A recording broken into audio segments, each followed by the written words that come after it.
US Capitol building में राष्ट्रपति Donald Trump के समर्थकों द्वारा मचाए गए उत्पात के चलते 6 जनवरी की तारीख अमेरिका के इतिहास में काले दिन के रूप में दर्ज हो गई।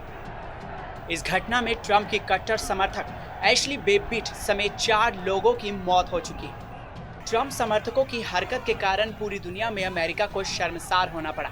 घटना के बाद से ही डोनाल्ड ट्रंप को तत्काल राष्ट्रपति पद से हटाए जाने की मांग तेज हो रही है। इसके लिए अमेरिकी संविधान के 25वें संशोधन में इसका प्रावधान है। अमेरिका के निर्वाचित राष्ट्रपति जो बाइडेन ने यूएस कैपिटल भवन में ट्रंप समर्थकों के हंगामे को राजद्रोह करार दिया। वहीं स्पीकर नैन्सी पेलोसी ने कहा कि अगर ट्रंप को 25वें संशोधन के तहत राष्ट्रपति पद से नहीं हटाया जाता है तो अमेरिकी संसद महाभियोग की कार्यवाही की ओर बढ़ सकती है। उन्होंने उपराष्ट्रपति माइक पेंस से अपील की है कि इस दिशा में कार्रवाई की जाए। आइए जानते हैं अमेरिकी संविधान में 25वां संशोधन आखिर क्या है। अमेरिकी संविधान में 25वां संशोधन ऐसा है जिसे लागू करके राष्ट्रपति को उसके पद से हटाया जा सकता है। साल 1967 में संविधान में 25वां संशोधन किया गया था।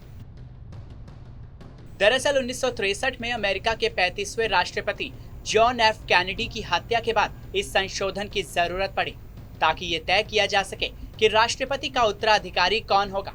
इसी संशोधन के तहत ये भी तय किया गया कि राष्ट्रपति की अयोग्यताएं आखिर क्या-क्या हो सकती हैं। अमेरिकी संविधान के 25वें संशोधन में मुख्यतः यही कहा गया है कि जब कोई राष्ट्रपति मानसिक या फिर शारीरिक रूप से फिट ना हो तो उसे पद से हटाया जा सकता है।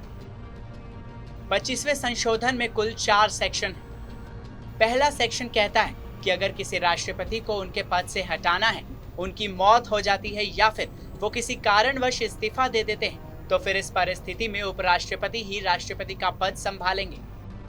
दूसरे सेक्शन के अनुसार अगर उपराष्ट्रपति का पद भी खाली होता है तो फिर उस स्थिति में राष्ट्रपति वाइस प्रेसिडेंट को नॉमिनेट करेंगे। इस प्रक्रिया में वो कांग्रेस के दोनों सदनों में बहुमत के आधार पर पद संभालेगा। तीसरे सेक्शन में राष्ट्रपति द्वारा सत्ता सौंपने को लेकर जिक्र किया गया है। इसके अंतर्गत अगर राष्ट्रपति अपनी अक्षमता या अयोग्यता की घोषणा करने में सक्षम है तो उपराष्ट्रपति कार्यवाहक राष्ट्रपति के रूप में कार्यभार संभालेगा। इसके बाद आता है चौथा सेक्शन जो सबसे अहम है। इस सेक्शन में कहा गया है कि अगर राष्ट्रपति सत्ता हस्तांतरित करने में या फिर अपनी जिम्मेदारियों को निभाने में सक्षम नहीं है या फिर अयोग्य है तो फिर उसे पद से हटाया जा सकता है। इस प्रक्रिया में अमेरिका के वाइस प्रेसिडेंट और कैबिनेट को बहुमत से इस बिंदु पर हस्ताक्षर करना होगा कि मौजूदा राष्ट्रपति अपनी जिम्मेदारियों को नहीं निभा पा रहे। प्रावधानों के मुताबिक इसके लिए संसद के दोनों सदनों में 2/3 बहुमत की जरूरत होती है। डोनाल्ड ट्रंप के रवैये और उनके समर्थकों की हरकतों के बाद हालिया वाकये से ऐसे भी समझा जा सकता है कि अगर राष्ट्रपति अपने कामों को ठीक से करने के लायक नहीं है या फिर अपनी जिम्मेदारी नहीं निभा पा रहे हैं और वो पद छोड़ने को तैयार भी नहीं है तो उन्हें इस संशोधन के प्रावधानों के मुताबिक पद से हटाया जा सकता है।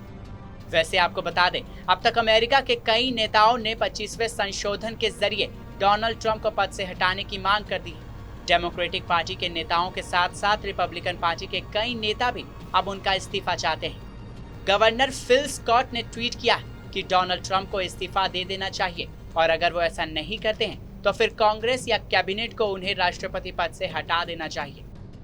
हालांकि अभी भी डोनाल्ड ट्रंप के पास जो बाइडेन को सत्ता ट्रांसफर करने के लिए 14 दिनों का समय बचा हुआ है। इस मामले को लेकर आपकी राय क्या है? कमेंट सेक्शन में हमें जरूर बताएं। साथ ही देश और दुनिया की तमाम बड़ी खबरों के लिए सब्सक्राइब करें TV9 भारतवर्ष।